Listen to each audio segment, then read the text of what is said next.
Goin Fishin' by Crutcher. My name is Lionel Serbosic. I'm a high school senior, an artist, and a swimmer. And I like to think, finally, a good friend. I'm also an orphan. I live by myself. I can tell no story about my life without telling this one first, because it colors everything I do and everything I think. I woke on a bright Sunday morning almost 3 years ago to go fishing over the Lake Coeur d'Alene with my family, and everything was about as great as it could be.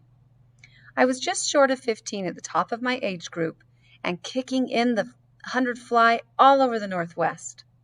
That summer, I also sold 3 oil paintings for money. My father was beginning to respect my talent for the first time. Almost every week, my name appeared in the Spokesman Review for being either fast or weird. I won first place in the junior division of the Spokane Custom Auto Show for my Jeepster, even though I wasn't even old enough to drive it at the time.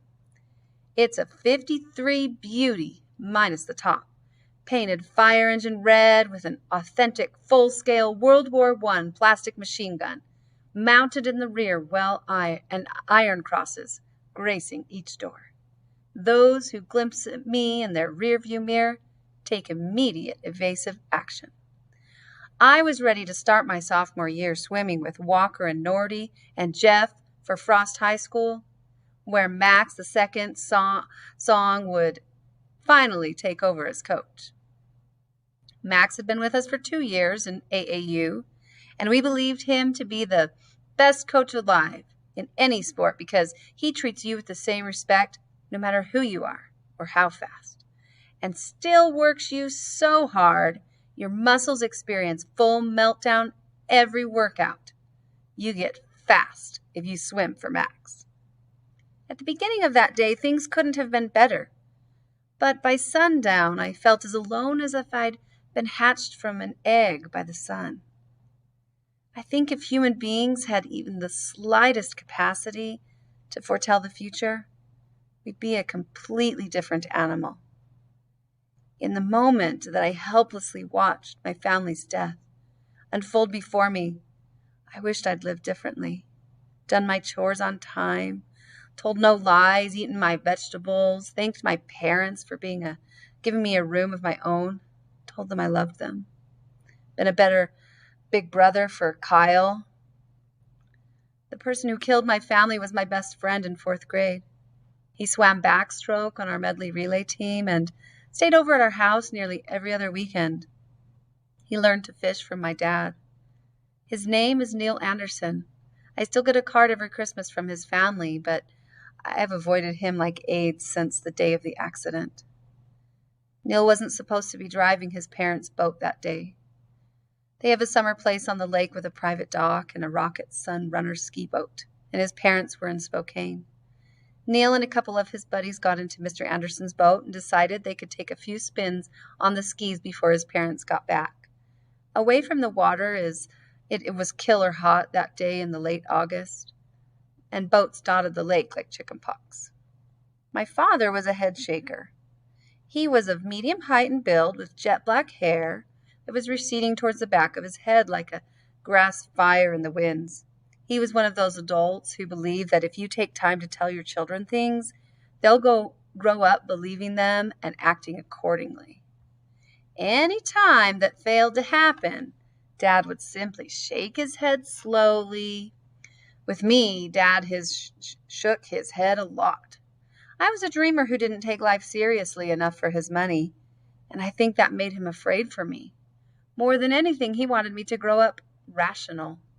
I think he judged himself as a father by the degree to which I could assess any given situation and react appropriately. I never saw much of a temper in him, but I always knew when he was mad at me. "You need to think," he'd say. "If you just think." Mom would say, "He's an artist, dear, let him be." You don't get laid back much further than my mom.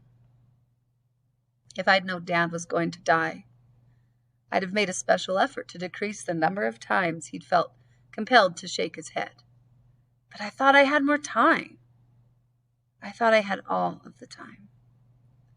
We set out early around 4 a.m. The lake was about 30 miles from our house on the south side of Spokane, across the Idaho border. We were on the water shortly after 5. By 5:30, Kyle had lost his pole when he fell asleep and it dropped overboard. Kyle was 5. I was going to let him use mine, but Dad forbade it. He wanted Kyle to know the natural consequences of falling asleep with your fishing pole in your hand. Fishing was a metaphor for life with my father. It required all the best elements of what he thought one needed to put together a graceful life. It required patience, knowledge, and skill. It wasn't frivolous, and on a good day you were rewarded immediately for doing it right. Though certainly there were no guarantees. Guarantees or no, my dad could catch 20-inch rainbow trout in an oil spill. You could kid around with him about some things, but fishing wasn't one of them. I learned that at the age of 6 when we were fishing a slow, lazy river up near the Canadian border. It was my first time out with him, and I had looked forward to it for months. He showed me how to cast my line and watched me do it until I got it right, before moving a few feet along the grassy edge of a shoreline to drop his own line. I glimpsed a fish swimming and a little hole directly in front of my feet, several yards from where my line drifted to the current. In what seemed like a perfectly rational move at the time, and doesn't look at all that bad today, I quickly reeled in my sinkers and began swimming them at the water as if my pole were in a bullwhip. In an attempt to knock my fish for a loop, after which I intended to reach in and throw his dazed floppy self into the grass, Dad had that pole out of my hand on the third swing, and we went the next half hour discussing the conduct of a true sportsman. I was not allowed to fish for the rest of the day. It hurts to remember that the very last time I was with Dad, he was upset with me. Not in a big way like the time with my socks, when I went to the first day of 6th grade without any. It was in vogue at that time, and they wouldn't let me into school. I simply went back home and painted a pair of on my legs, even lettered Adidas vertically down the ankles. I really am a pretty good artist. In fact, an artist of an artist, and that was one fine pair of socks. But that didn't come off easily as they went on. And Dad was pretty unhappy with me because my age group swim coach wouldn't let me into the water until that paint was off. It took a wire brush. "You have to think," Dad said, after midnight on the way to make up the practice I'd missed in the pool at his club. "Logical consequences," he said. Dad didn't understand I had to think before I pulled things like that. Plus, I couldn't understand why he was upset. They were my legs, my nerve endings. That day, the last day, he was only irritated at me, fishing with poison berries. Irritated was a step removed from truly upset. I don't even know for sure why I put them on my line. Certainly I knew better. We were fishing just offshore near thick bushes hanging over the water. I was at the rear of the boat, and the worms and salmon eggs were in front of my mom and Kyle, who were fishing together on the pole, unbeknownst to Dad. Mom wasn't all that big on natural consequences when they meant her baby would be bored and whiny all day. I was just too lazy to move to the front of the boat to get that right bait. "Reel her in," Dad said. "Gonna shoot out in the middle and try for some deep ones." "I'll leave my line in the water," I said. "Troll a little." "Reel her in," he said again. "You can't troll at 40 miles an hour." "Go ahead," I said, knowing my dad would spot what's wrong with this picture, blindfolded with his eyes gouged out. And the second he got a peek at those berries, there'd be a serious discussion. Much too serious for 6 o'clock in the morning. "Reel her in," he said again. And the argument was over. I tried to get him to start the boat moving while I brought the line in so he'd be distracted, but he waited. "I have a theory," I said when he spotted my hook near the surface. "What is that?" he said, ignoring my theory. "What?" "On your line. What are you using for bait?" I grimaced. "Berries?" "Berries? What kind of berries?" Whatever was on that bush, just the orange berries. You mean poison berries? I don't know that they're poison. Would you eat them? I stared at the berries trailing my sinker towards us. I suppose not. Want to hear my theory? I want you to get those berries off that hook. I took them off and listened to the short version of Dad's you got to do things right lecture for the umpteenth time that summer. I would be going to the 10th grade. Things wouldn't be as easy there. Things would expect more of me. Childish ways were to be left behind. It was time to think. Dad missed my theory, which was being formulated as we spoke, and went something like this. With all those fish in the lake, there have to be some smart ones and some dumb ones. Minnows who listen to their parents, and teachers, they travel in schools, remember, and minnows who don't. They have to be some fish in there with shaky upbringings who act just like kids and with shaky upbringings. And there have to be a few, just a few, whose size is in inverse proportion to their fishy smarts.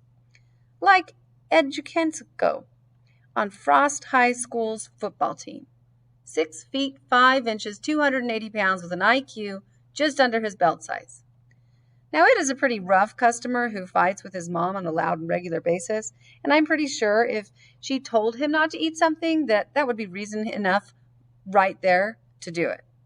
So if you follow that theory, that all living things are in some ways connected, it isn't too big of a jump to figure if I'm patient enough with poison berries on my line, I'm going to catch an Ed Jukensko of rainbows. And when that happens, I'll surely have the lake record. In fact, I was doing it for Dad. Neither Mom nor Dad ever got to hear that theory or anything I've said since. We were dead still in the middle of the lake in early afternoon, fishing deeper water, when Neil and his buddies, at least 2 6-packs in the afternoon, decided to take a quick spin in his dad's Sun Runner. Nobody in our boat but me even saw them coming. I hollered, but Mom and Kyle were hauling in a fish, and Dad was shouting advice. They didn't even look up. I jumped. I watched it over and over, always knowing if I'd stayed a little longer or yelled a little louder, I could have saved them. It runs in slow motion in my dreams, so there's plenty of time. Of course, in my dreams, no sounds come out of my mouth.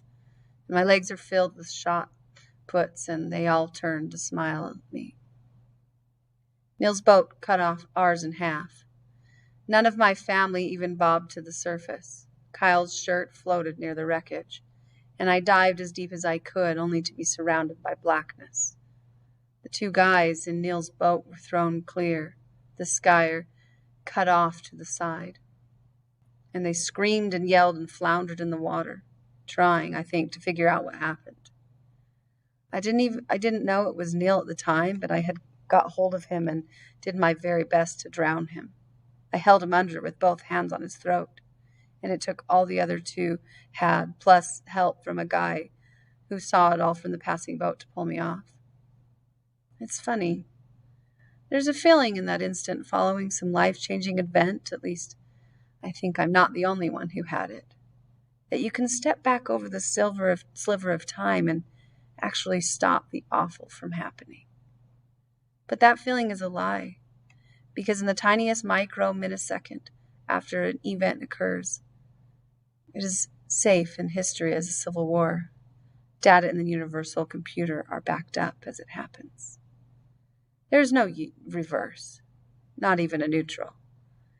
It is that truth that haunted me at first, because had I found a way to go back, even if I could have saved them, I'd have stayed in the boat.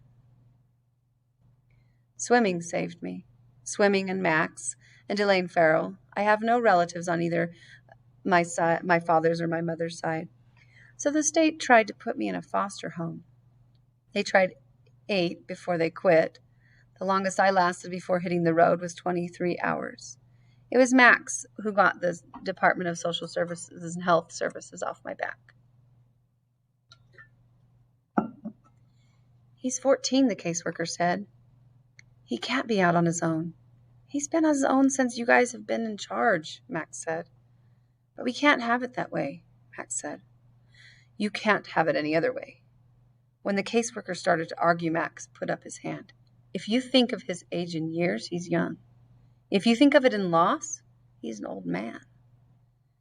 She opened her mouth again, and Max said, and you're making him older. Leave him alone. He's fine. We'll look after him. Took out my pain on the water. The louder of the whine of the approaching sunrunner echoed in my head. The clearer the sight of splintering fiberglass and flying bodies, the harder I swam. My teammates, particularly Walker and Jeff and Norty, pushed hard beside me as if they could absorb some of the pain. And slowly but surely, the searing edge began to dull. I don't know if time heals all wounds, but I know it at least slows the spiritual bleeding. Elaine swam with us as in age group, before deciding greenish blonde hair and blood-red chlorine-infected eyes were a definite social stopper. Like any smart, evolutionary, aware, upwardly mobile animal, she opted for dry land sports sometime in junior high. But she was the toughest of us all in her day. In 8 years of swimming, I never saw her back off once. Out of the water, Elaine was the glue that held our group together. She was like a parent, only smarter, settling minor disputes, helping us hold our course. There's no rational explanation, but some people you just don't mess with. And Elaine Farrell was one of them. And she was there for me, always after the accident. She sensed when my loneliness was ready to smooth me, and would show up with food, or our friends, or just her wonderful self. I never loved her not like a girlfriend, but I cried with her, and I told her everything. Elaine Farrell knows my soul, and more than anyone, she walked with me through the landmine terrain of grief. I really thought I had it all in perspective, but then about a week ago, Neil Anderson showed up at my door. First, I should say my door isn't an easy one to find. My place is best described by my friend Walker Dupree in an essay he wrote last year for junior English. I said Lion was an artist at everything he does, but in his personal lifestyle, that holds true even if you're looking still life of swine. His so-called apartment is two condemned rooms above the fireside, tavern with a bed, a hot plate, a sink that drains out onto the alley, and the one really class item, a toilet with a seatbelt. He's got a seatbelt on his toilet. Claims it keeps him from blasting off.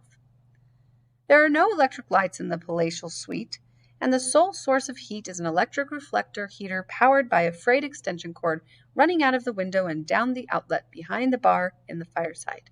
Artificial light, lest you think these quarters uncivilized, shines from a flashlight dangling at the end of a rope above his head. Mr. Phelps, our junior English teacher, read that, gave Walker an A+, and sicked the Department of Social and Health Services on me again, which brought Max once again to the rescue. Actually, I have enough money for my parents to live in a much nicer place, but somehow this one fits like a glove, though Walker calls it Nauvoo Tobacco Road. Under any circumstances, Neil found me. Through some miracle of zoning, though we went to the same grade school in junior high, we don't attend the same high school. Neil doesn't swim anymore, so I haven't seen him since the day he killed my family. And that's a good thing, because when things are at their worst and I want someone to blame, Neil is my man. What the heck was he doing? Why didn't he think? I stared at him through the open door. What do you want? Can I come in? I barely recognized him. Wouldn't have if I hadn't heard his voice. His dishwater brown hair was stringy and unkempt, banging to his shoulders. His clothes were dirty and threadbare. I considered a moment and said, no. He looked away over a rickety banister surrounding the wooden landing outside my door, then back at me. I couldn't see anything of the happy rich kid I knew in a grade school, but it was Neil. It was Neil for sure. and I was instantly aware of my rage. "Come on, man, I need to talk to you." "Anderson," I said, "if I let you come in my house, I'll probably hurt you. In fact, I might anyway. You must be out of your mind. What are you doing here?" He looked directly at me. "Trying to give myself a chance." "A chance at what?" "To make it right." I gripped the door jamb. All my resolve directed at stopping myself from pushing him over the banister into the alley. 3 years, and his face brought back the rage like a broken dam. "Anderson, turn around. Walk down those stairs. If you see me on the street, cross it. If you see me at a dance or in a pizza place or even at a gas station, stop what you're doing and run. I'll let you know if it's ever different." "Lion, come on." "You must not have heard me." He started down the rickety stairs, then turned back about halfway down. I noticed how thin he looked, how raggedy. All his athleticism, that confident gait he had in 4th grade, when he was the 6th fastest 100-yard breaststroker in the state, was gone. The Andersons are rich people. They aren't well-to-do or comfortably well off or even upper middle class. They're rich. Their lake cabin cost double what my parents' house cost, and we lived in a nice place. But Neil looked like the poorest of poor kids. I mean, he was dressed bad and all that, but there was more. It was in his eyes. Neil was gone. I forced all those thoughts out of my mind. I didn't care. I even wondered briefly about my coldness, but that thought was like a wispy breeze passing through my mind in sleep. I never found space in my consciousness. He said, "I'm not leaving because I'm afraid you'll hurt me. Nothing you could do to me would matter. I'm just leaving because you want me to." "Whatever reason you use is fine with me," I said, "long as you leave." Neil nodded, stood staring a second longer, and slowly moved on down the stairs to the alley. It was later that night when I realized how vicious I'd been, and it felt good. I have a lot of friends, people who look after me in one way or another, and people I look after. Jeff and Nordy and Walker, the guys I swim with, and Elaine, those are people I'd die for, because their friendship is so important. But that night I realized it's my rage that keeps me alive over these 3 years, not friendships. Make no mistake about it, if I had been left alone in the water with Neil that day, I would have drowned him. And I have never trusted for a moment since that I might do it if I ran into him. Now he was feeling some of what I've felt over the past 3 years, and for all I cared, he could waste away to nothing. Shortly after the Domino's pizza delivery truck left, my phone rang. "Hello, make it fast. My pizza's getting cold." "Is this Lionel Subrosic?" "That it is." "Lionel, this is Vicki Anderson, Neil's mom." I closed the lid of my pizza, waiting silently. "I'll try to make this quick. I know your pizza's getting cold." "That was just, I know. It was a joke. Listen, Lion, I need to ask you a big favor. I'm calling about Neil." I gritted my teeth, waited. "I know he came and saw you today." "Yeah." "Lionel, he's dying." "Like my parents, my brother?" Slower, she said. "Lion, I've never known what to say. I'm so embarrassed we haven't contacted you. I couldn't feel worse about what happened. I pray for you every night of my life. Neil's father has set up a trust for you, but we've been afraid to tell you just because we didn't know how to say it. We've just felt so bad. I know that's awful. I don't need a trust," I said. "I have everything I need. I'm fine." "Well, it's there nevertheless. No one can touch it, including us." "Mrs. Anderson," I said, and felt the heat rising in my chest. "Money isn't going to bring my family back." "If money could have brought your family back, we'd have already done that," she said. "It's just all we have." "So what about Neil? I asked, feeling the cold steel lock around my heart again. He needs you to forgive him. Won't happen. He killed my family. I hear Mrs. Anderson choke, then go silent. Then, Lionel, he hasn't lived with us for more than 6 months. He's on the street. I think he's using drugs. I can't talk to him. He's dying, Lionel. Please, if not for him, then for me, for his father. Until that moment, I hadn't the slightest inkling of the true power of my hate. The sorrow that rose in my chest for Mrs. Anderson was crushed by it. I said, Mrs. Anderson, I'm sorry, but do you know what it's been like inside me for the last 3 years? Do you know how many times I've watched my parents and my little brother get cut in two? Do you know how much I've missed them? Mrs. Anderson, if I thought I could spend 15 minutes with my little brother, starting at the moment of my death, I'd be gone tonight. Silence again. Then, I'm sorry, Lionel. I'm sorry I bothered you. The pizza was ruined. It was still hot enough, but it tasted like hatred, and I ate only part of one piece before splattering it against the wall. I snatched my Speedo and a towel out of the bathroom and headed for the pool at Frost. A couple of years ago, the school janitor asked me to regulate the chlorine and pH over one weekend, and I had a key made because I already knew that sometimes swimming is the only way to get what is inside me out before it strangles me. I flipped the switch for the underwater lights, casting the pool enclosure to the eerie green, and hit the water. I started with the 25-yard butterfly sprints, giving myself 15 seconds between. I have no idea how many I swam, but my chest and my triceps were molten steel when I pushed off and saw a body knife into the water beside me. I finished the lap and looked up to see Elaine. I waited 15 seconds and pushed off, switching to freestyle. We sprinted 25 and at least another half hour without speaking. I thought I could wait her out, but I should have known I could have sprinted all night and she'd still be there. Finally, I stopped and hung on the edge at the deep end, gasping for air, still fueled by my wrath.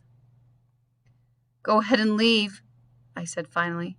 I'm okay. I want to be alone. Elaine said, Tough crap. I laid back and pushed off, stroking a long, slow lap, cooling down, and stood in the shallow end. Elaine was waiting for me there. I said I was okay, I said. I just want to be alone. And I said, tough crap. I pulled myself out of the water. Elaine, get out of here. I don't want to talk to anyone. Well, you're gonna, she said back, pulling herself out as well, and stood facing me. I didn't come here to listen to you cry. Careful, she snorted. What are you going to do, Lion? Beat me up? Like you did Neil Anderson or his mom?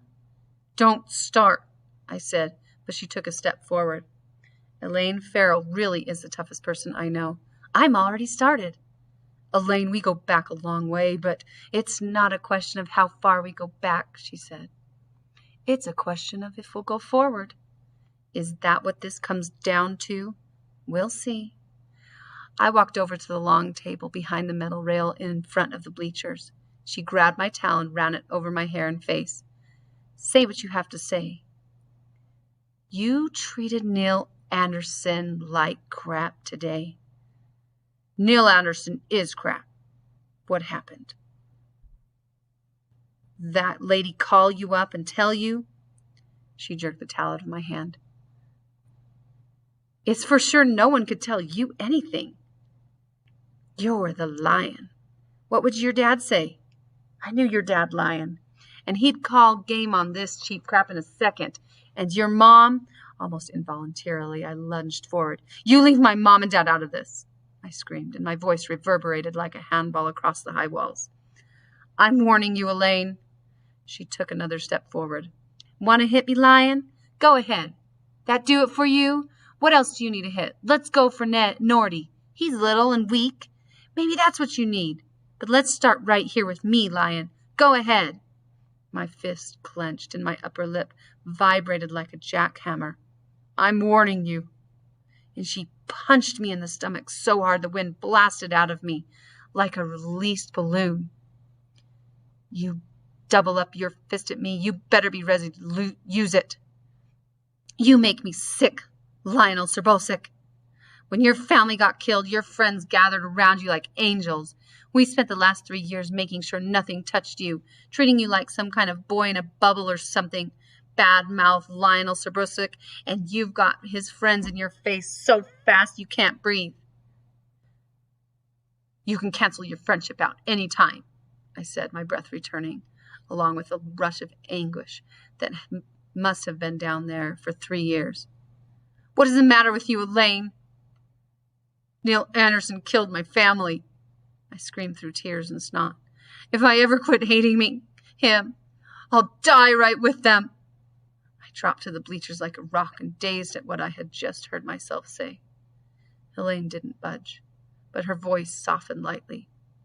Lion, remember the night you and Walker and Jeff and I drank all those beers and you took us out on the ice cup at the lake in your Jeepster? None of us knew that ice would hold. And it was 4 miles over icy 2-lane roads to get there. You could have killed us. Easy. And anyone else on that road. You were drunk out of your mind. So were we. You could have killed us.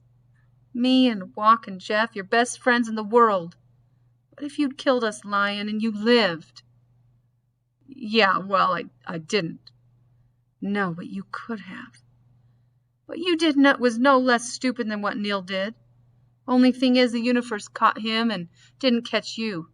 That's the only difference. It didn't happen. But it could have. Think about it, Lion. You're an artist. You have an imagination. Think about it. It didn't. Think about it, she screamed. Think about it, Lion. Think about it. She shoved the towel in my face and stalked to the bench, sobbing and pulling her jeans over her wet suit. At the door she turned, wiping her eyes fiercely. You only get so long to be a jerk, Lion. So long to get decent again. Your time's about up.